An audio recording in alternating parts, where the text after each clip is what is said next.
ये वाले क्वेश्चंस हो गए थे ना? ये हो गया था।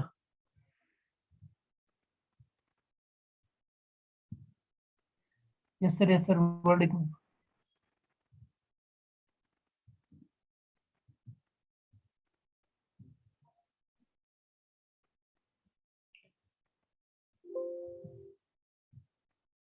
यहाँ से करने थे। Yes sir. सॉरी। वेट। जी भी हो। Okay okay.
ओके। चलिए ठीक है।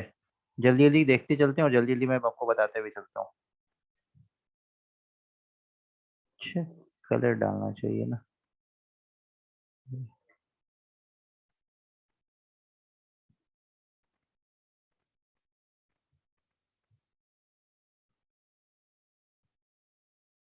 सी। ECT। ये क्या है? तो ईस्ट कोस्ट टर्मिनल। ये एक एग्रीमेंट है जो ट्राई पार्टी एग्रीमेंट है। ये कब साइन हुआ था? तो 2019 में साइन हुआ था। और कौन से तीन कंट्री थे जिन्होंने मिलकर इसको साइन किया था? तो इंडिया, जापान एंड श्रीलंका। ये तीन कंट्री थी जिन्होंने मिलकर। आप लोग सबको अपना माइक ऑफ रखेंगे, हम लोगों को बहुत सारा चीज कवर करना है तो थोड़ा सा स्पीड हमको इंक्रीज करना पड़ेगा, ठीक है? वरना फिर आप लोगों को कंटेंट से कॉम्प्रोमाइज करना पड़ेगा। सबको माइक ऑफ रखें, मैं जल्दी जल्दी बताते चलता हूँ। ईस्ट कोस्ट आपको जहां भी नोट डाउन करना है, आप लोग बुलेट पॉइंट पर फटाफट चीजों को छोटे छोटे पॉइंट्स में आप लोग नोट डाउन करते चलिए। इंडिया, जापान एंड श्रीलंका, इस तीन के बीच में ट्राई पार्टी एग्रीमेंट साइन हुआ था। ये एग्रीमेंट क्या था? तो जो साउथ एशिया में चाइनीज इंफ्रास्ट्रक्चर का जो इन्फ्लुएंस दिख रहा था ना, इसको काउंटर करने के लिए इंडिया, जापान और श्रीलंका ने एक एग्रीमेंट साइन किया था। लेकिन रिसेंटली श्रीलंका ने इंडिया और चाइना दोनों को सरप्राइज कर दिया और इस एग्रीमेंट को उसने स्क्रैप कर दिया। क्योंकि श्रीलंका को ऐसा लगा कि नियरली जो ईस्ट कोस्ट टर्मिनल जो सेटअप हुआ था ना, उसमें 70% जो ट्रांसशिपमेंट बिजनेस था वो इंडिया से लिंक्ड था। तो मे बी दिस रीजन कि श्रीलंका ने इसको स्क्रैप कर दिया। तो आपसे ये क्वेश्चन बहुत ही प्रोमिनेंट क्वेश्चन है, क्यों बना था ये भी पूछा जा सकता है। स्क्रैप हुआ तो श्रीलंका ने इसे स्क्रैप किया, तो इसका आंसर क्या हो जाएगा? चाइना को काउंटर करने के लिए बना था, तो इंडिया एंड जापान। तो what is the correct answer? D, 20। Okay.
चलिए, जिनको पता होगा उनको पता अच्छे से होगा कि ये न्यू स्टार्ट क्या था।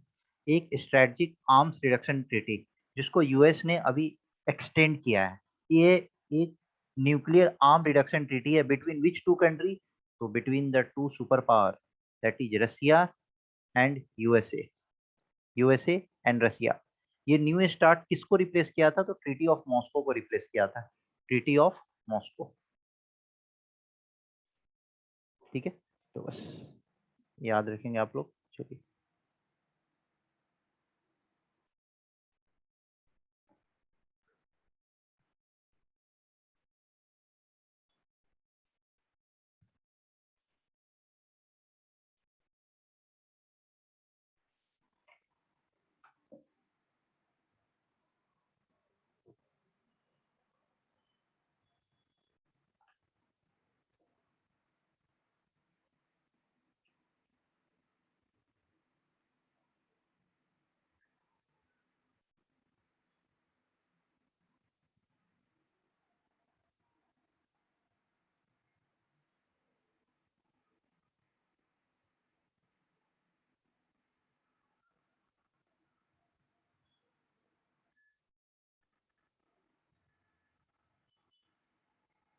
ओके, अभी तक आप लोग कर लिए होंगे। Let's see the correct answer regarding this. Management effectiveness evaluation report. सबसे पहला क्वेश्चन, ये रिपोर्ट किसके द्वारा रिलीज किया जाता है? तो ministry of environment, forest and climate change. Ministry of environment, forest and climate change के द्वारा ये रिपोर्ट पब्लिश किया जाता है। इस रिपोर्ट में क्या देखा गया? तो this management effectiveness evaluation report has marked Meghalaya for fairly good management practices. This is correct. The evaluated wildlife sanctuaries in Assam were found to have extremely poor. So this is also correct. MEE reports covering 903 national parks and wildlife sanctuary across the country. तो MEE report में total कितने national park और wildlife sanctuary covered होते हैं? तो total 146 covered होते हैं। तो वंस यू नो कि MEE रिपोर्ट कितने नेशनल पार्क्स और वाइल्ड लाइफ सेंचुरी को कवर करता है, तो 146, ये 903 national parks and wildlife sanctuary नहीं है, तो ये गलत हुआ। तो B C D both all three are wrong. So your answer is A, only 1 and 2। MEE क्या है? Management effectiveness evaluation report. ये क्यों था न्यूज में? क्योंकि ये नेशनल पार्क और वाइल्ड लाइफ सेंचुरी, इससे रिलेटेड अभी गवर्नमेंट इन सब चीजों पे काफी फोकस कर रही है। ये आप देखेंगे लास्ट ईयर भी बहुत सारा वाइल्ड एनिमल्स है। जब लॉकडाउन वगैरह का टाइम आया था तो बहुत सारा वाइल्ड एनिमल्स को रोड्स पे देखा गया था। आज आप देखते होंगे कि बहुत सारे एशियाटिक लायंस गिर फॉरेस्ट के आसपास ये कंप्लीटली रोड्स पे आ जा रहे हैं। तो यहाँ पे इस तरीके का मैनेजमेंट देखा जा रहा है कि क्या ये सही चल रहा है नहीं चल रहा है। तो मेघालय इसके लिए इसको बेस्ट प्रैक्टिसेस के लिए रिकॉग्नाइज किया गया है। असम को पुअर प्रैक्टिसेस के लिए रिकॉग्नाइज किया गया है। और total 146 national park and wildlife sanctuary across the country. Okay, so correct answer is A.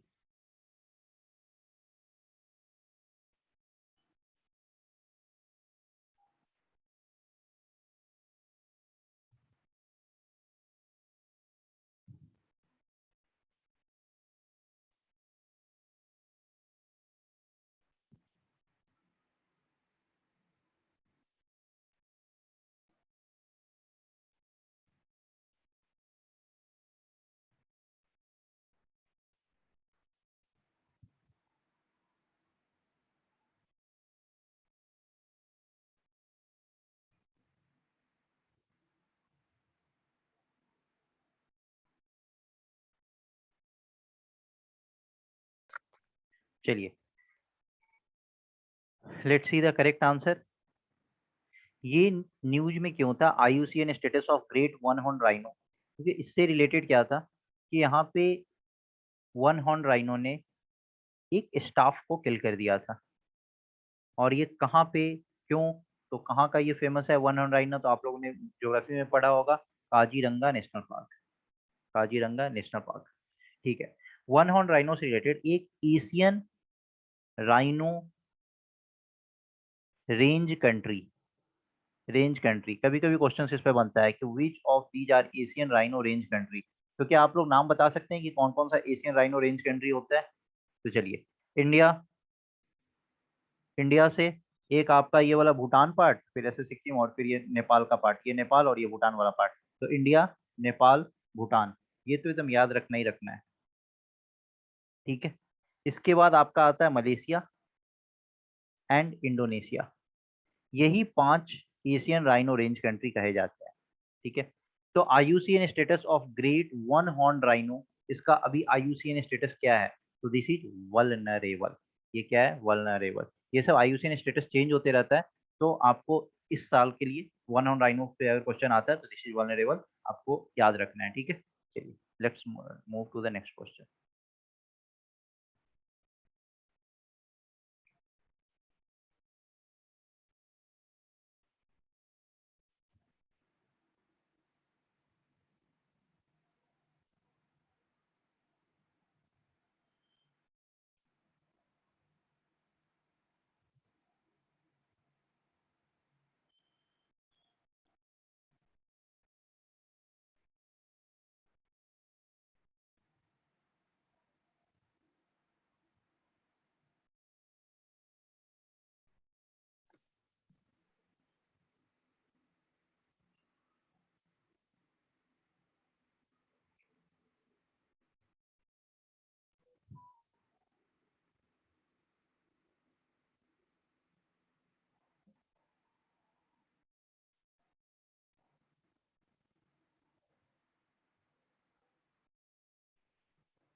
Okay, चलिए, स्वामित्व स्कीम, स्वामित्व स्कीम के बारे में देखते हैं।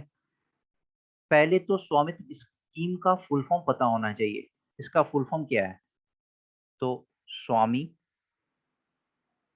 सर्वे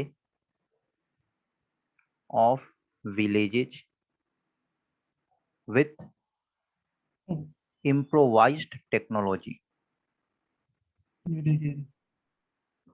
कोई भी अपना माइक ऑन नहीं रखेगा, इससे क्या होता है, क्लास का समय भी डिस्टर्ब होता है और आप लोगों का बहुत धीरे चल रहा है। Just right it down, Swami survey of village with improvised technology, that is स्वामित्व स्कीम। ये स्वामित्व स्कीम किसके लिए आया था? तो for all the states and UTs, for all the states and UTs. तो आप ये बताएं कि in the budget 2020-21 the scheme is proposed to extend to all the states and UTs except Manipur. No, this is wrong. Once this is wrong, second can't be your answer.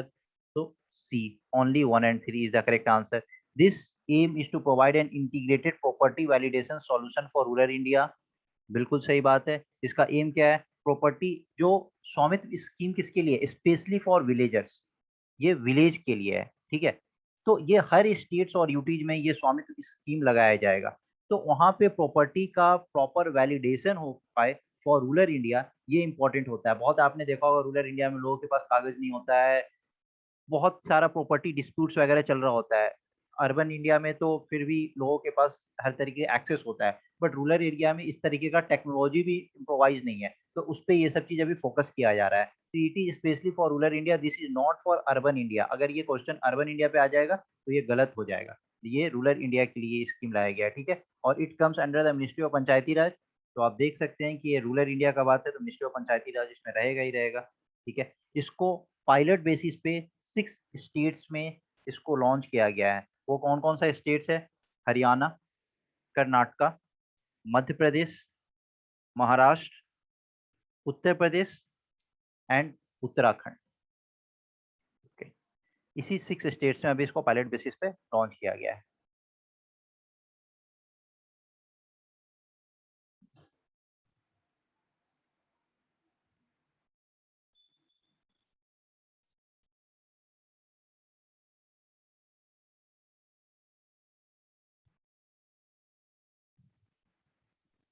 वो चलो चलो।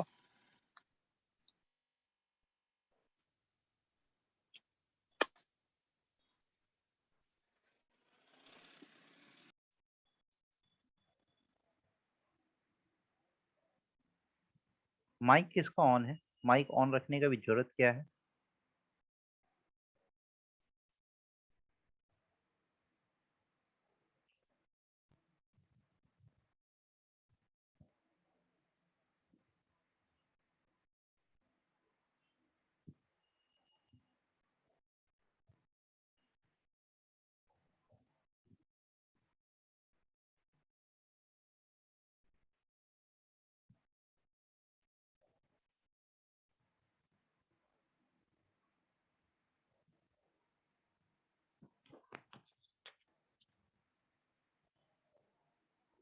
अच्छा, इसमें पंचायती राज, चलिए एक चीज मैं यहाँ पे पूछना आप लोगों से भूल गया। पंचायती राज डे कब सेलिब्रेट किया जाता है? किसी को पता है पंचायती राज डे कब सेलिब्रेट किया जाता है? 22 अप्रैल 24 24 अप्रैल। वंडरफुल, 24 अप्रैल। वंडरफुल, चलिए दैट्स द करेक्ट वन।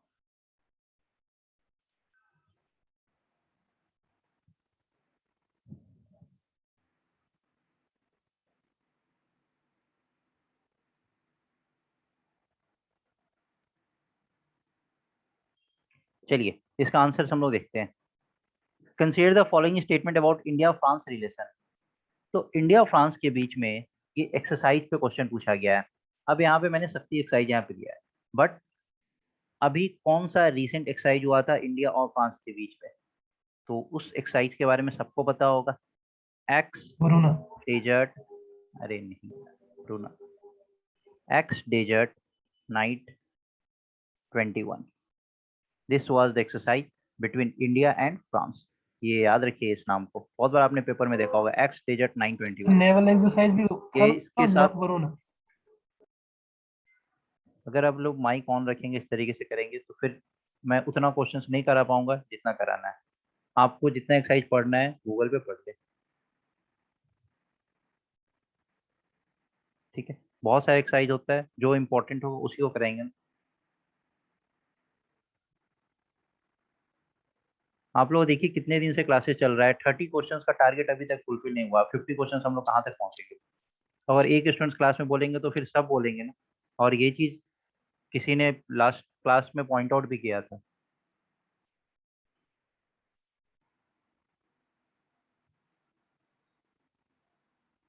चलिए, both countries are the founding member of international solar alliance. क्या दोनों कंट्री फाउंडिंग मेंबर्स है इंटरनेशनल सोलर अलायंस का? तो ऑब्वियस सी बात है, इंडिया और फ्रांस, जिस जो ट्रॉपिकल कंट्री जो थे उनके बारे में बात हो रहा था कि नियर अबाउट 121 कंट्री जो है इसके अंदर लाई करते हैं। और इसका जो इंटरनेशनल सोलर अलायंस का जो हेड क्वार्टर है वो गुरुग्राम में है। तो इंडिया और फ्रांस के मेंबरशिप या पार्टनरशिप से ही ये चीज लॉन्च हुआ था। तो both countries are the founding member of international solar alliance, one is correct. India has trade deficit with France या ट्रेड सरप्लस, फोकस इसी पे करना है। कभी भी क्वेश्चन आता है ना, तो इस तरीके जो छोटा सा वर्ड होता है ना, उन सब चीजों को फोकस करना है। कुछ ना कुछ तो है इंडिया का, या तो ट्रेड डेफिसिट होगा फ्रांस के साथ या ट्रेड सरप्लस होगा फ्रांस के साथ। तो क्या है, डेफिसिट है या सरप्लस है? तो देखिए, इंडिया का फ्रांस के साथ सरप्लस है। India has trade surplus with France. Deficit मतलब ट्रेड में कमी, सरप्लस मतलब मैक्सिमम, जब हम लोग एक्सपोर्ट ज्यादा करते हैं और इंपोर्ट कम करते हैं, तो दिस इज सरप्लस। और जब इंपोर्ट ज्यादा होता है और एक्सपोर्ट कम होता है तो क्या हो गया, डेफिसिट। एंड शक्ति exercise is a bilateral exercise between आर्मीज of India and France. तो क्या शक्ति एक्सरसाइज बायलैटरल एक्सरसाइज है? तो यस, शक्ति एक्सरसाइज बायलैटरल एक्सरसाइज है। किसके बीच में? तो इंडिया और फ्रांस के बीच में। इससे रिलेटेड एक बहुत ही इंपॉर्टेंट एक्सरसाइज हुआ था, एक्स डेजर्ट 921। इस एक्सरसाइज को आप लोग को याद रखना है, साथ में Garuda, Garuda. Okay, so what will be your correct answer? 1 and 3, B is the correct answer.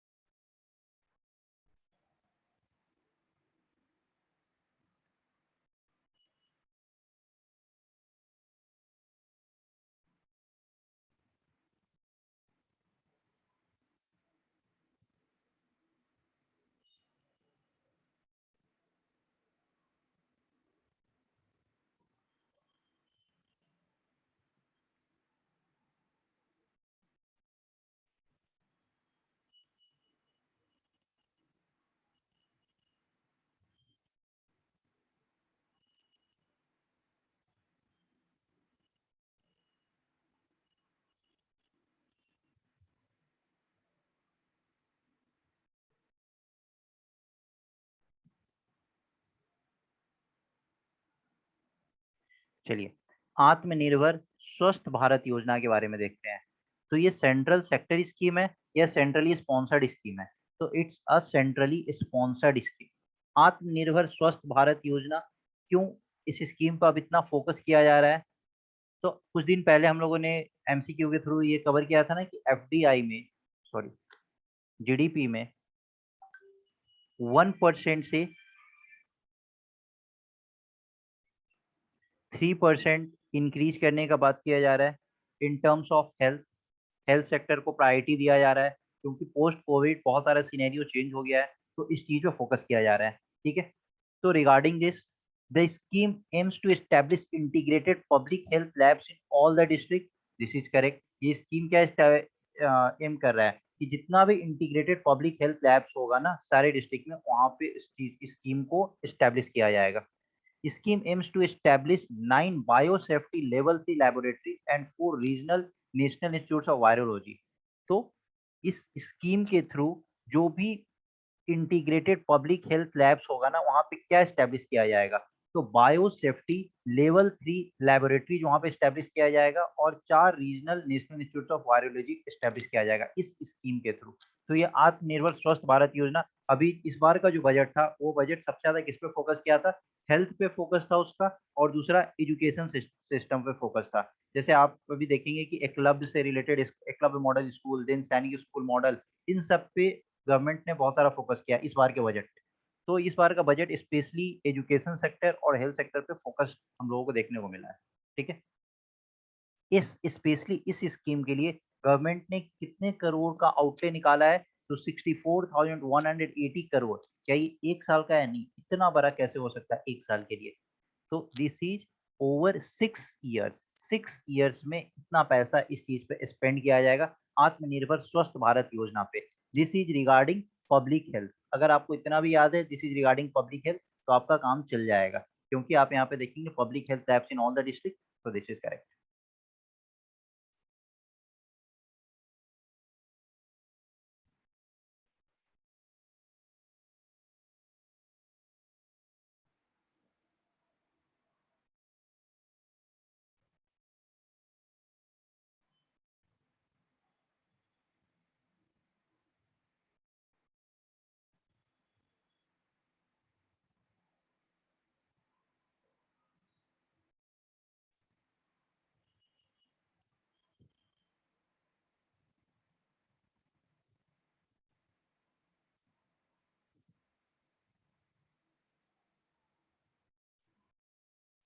Okay, आप बोल रहे हैं Varuna sir? Yes, Varuna India और फ्रांस के बीच का एक नेवल एक्सरसाइज है।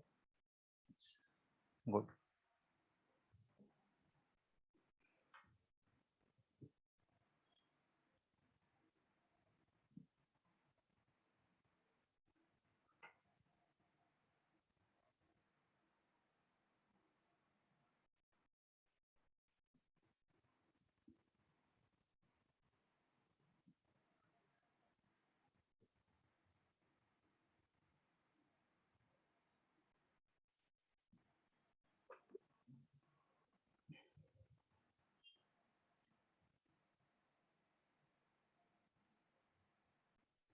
अगर आपने थोड़ा भी दिमाग लगाया होगा, एकलव्य, अगर आप लोग जानते होंगे एकलव्य के बारे में, थोड़ा भी दिमाग लगाया होगा तो इस क्वेश्चन को सही कर सकते हैं। ये किस मिनिस्ट्री के अंदर आएगा? Tribal. These are related to tribal community. तो ये क्या मिनिस्ट्री ऑफ एचआरडी के अंदर आएगा? नहीं आएगा ना। It is one of the flagship intervention of home, ministry of tribal affairs. ये एकलव्य मॉडल रेसिडेंशियल स्कूल है, ये किस पे फोकस कर रहा है? तो ये ट्राइबल कम्युनिटी पे फोकस कर रहा है कि ट्राइबल कम्युनिटी को क्वालिटी एजुकेशन प्रोवाइड किया जाए, क्वालिटी एजुकेशन प्रोवाइड किया जाए in tribal areas, in tribal areas. ऐसा नहीं है कि कोई ट्राइबल कम्युनिटी से बिलोंग कर रहे हैं और वो दिल्ली में आके पढ़ रहे हैं तो उनको वो उस चीज का फोकस किया जा रहा है। एकलव्य मॉडल उस पर फोकस नहीं कर रहा है। Eklavya model quality education tribal areas में कैसे इंक्रीज किया जाए इस चीज पे फोकस कर रहा है। तो as per the budget 2021-22 a total of 750 Eklavya model residential school will be established in rural areas तो क्या स्टैब्लिश किया जाएगा रूरल एरियाज में? तो नहीं, again it is tribal areas. देखिए छोटे छोटे जगह पे कैसे गलत होता है। एक क्लब मॉडल अगर आपको सिर्फ याद है ट्राइबल एरिया से, तो यहाँ से आप क्वेश्चन को करेक्ट कर सकते हैं। तो ये कहाँ पे? रूरल एरियाज में नहीं, this is in tribal areas. It is one of the flagship intervention of Ministry of HRD. नहीं, it is one of the flagship intervention of Ministry of Tribal Affairs. और these are being set up by grants provided under Article 275 Clause 1 of the Constitution. तो याद कर लीजिए कि yes, वहाँ पे tribal community को अंडर आर्टिकल 275 क्लॉज 1 में ग्रांट प्रोवाइड किया जाता है। ये हमारे कॉन्स्टिट्यूशन में मेंशन्ड है। This is under article 275 clause 1 of the constitution. तो C is the correct answer for this. So only 3। Yes, under Ministry of Tribal Affairs. Well done.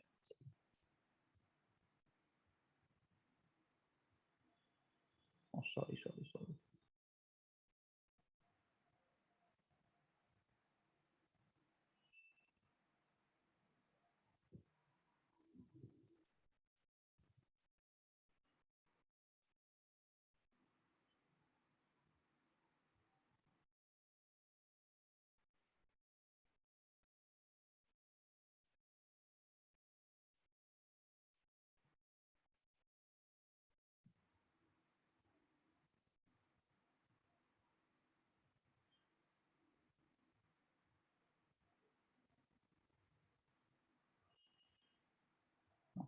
एक मिनट, मैं पेज चेंज कर दे रहा हूँ।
Okay, let's see the correct answer. Okay, it is not with the world. It is with the World Bank. Okay, चलिए अब integrated disease surveillance programme. तो आपको पता है कि जब भी किसी तरीके का पैंडेमिक होता है रिगार्डिंग सम डिजीज, तो ये काफी रिस्पॉन्सिव हो जाता है। तो इसको कब लॉन्च किया गया था इंटीग्रेटेड डिजीज सर्वेलेंस प्रोग्राम को? In the year 2004। किसके द्वारा लॉन्च किया गया था? तो ministry of health and family welfare के द्वारा। तो आपने पढ़ा it is a disease surveillance scheme launch by ministry of health and family welfare in India. आपको ये क्वेश्चन, ये स्टेटमेंट आपको करेक्ट लगा। बट इसका जो सेकंड पार्ट है, was it assisted by WHO? तो आपको पढ़ के लग रहा होगा कि it is related to health and disease, तो इस ये स्टेटमेंट करेक्ट होना चाहिए। बट ये किसके असिस्टेंट से इसको स्टैब्लिश किया गया था? तो with the assistant of world bank.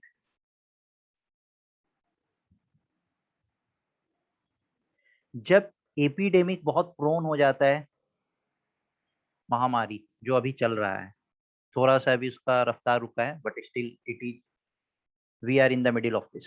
तो एपिडेमिक जब बहुत प्रोन हो जाता है, तो ये जो IDSP होता है ना, ये वीकली डेटा कलेक्ट करता है। वीकली डेटा कलेक्ट करता है किसी भी एरिया में जहां पे इलनेस जो होता है ना एकदम राइजिंग ट्रेंड अपना शो करने लगता है, तो वहां पे इसके through RRT that is rapid response team पहुंचता है। और रैपिड रिस्पॉन्स टीम जो होता है ना, उस डिजीज को डायग्नोज करता है और फिर उस आउटब्रेक को कंट्रोल कैसे किया जाए। जिस डिजीज को डायग्नोज करने के बाद वो डिजीज तो काफी ज्यादा आउटब्रेक हो जाता है, तो उस आउटब्रेक को कैसे कंट्रोल किया जाए, इस चीज पे ये फोकस करता है। तो under IDSP data is collected on endemic prone disease on weekly basis. तो क्या वीकली बेसिस पे डेटा कलेक्ट किया जाता है? तो ये बिल्कुल सही बात है, यहाँ पे वीकली बेसिस पे डेटा कलेक्ट किया जाता है। तो B is the correct answer, क्योंकि वन क्या था कि it was established along with the assistance of World Bank, not with WHO, World Health Organization। कोई भी डिजीज जो एंडेमिक हो जाता है ना, जो सॉरी एंडेमिक कह रहा हूँ, एपिडेमिक हो जाता है किसी भी डिजीज के बारे में, किसी भी एरिया में जब वो डिजीज इलनेस से रिलेटेड एपिडेमिक बिहेवियर अपना अटेन करता है और वहाँ पे राइजिंग ट्रेंड देखा जाता है, तो इंटीग्रेटेड डिजीज सर्वेलियंस प्रोग्राम उस एरिया में क्या होता है, एक्टिव हो जाता है।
Okay, let's see the correct answer. चलिए, international criminal court, international criminal court news में था, और ब्रूंदी ये फर्स्ट नेशन है जिसने इसे लीव किया था, इंटरनेशनल क्रिमिनल कोर्ट को इसने लीव किया था।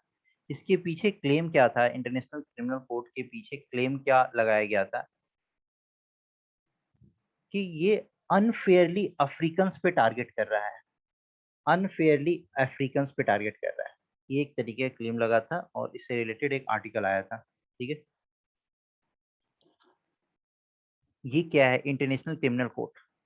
तो सबसे पहले देखते हैं कि ये कहाँ बैठता है। ये एक एक तरीके का इंटर गवर्नमेंटल ऑर्गेनाइजेशन है, और इंटरनेशनल ट्रिब्यूनल्स भी आप इसको बोल सकते हैं, इंटरनेशनल ट्रिब्यूनल्स है जो कहाँ बैठता है, तो हेग नीदरलैंड में, हेग नीदरलैंड में।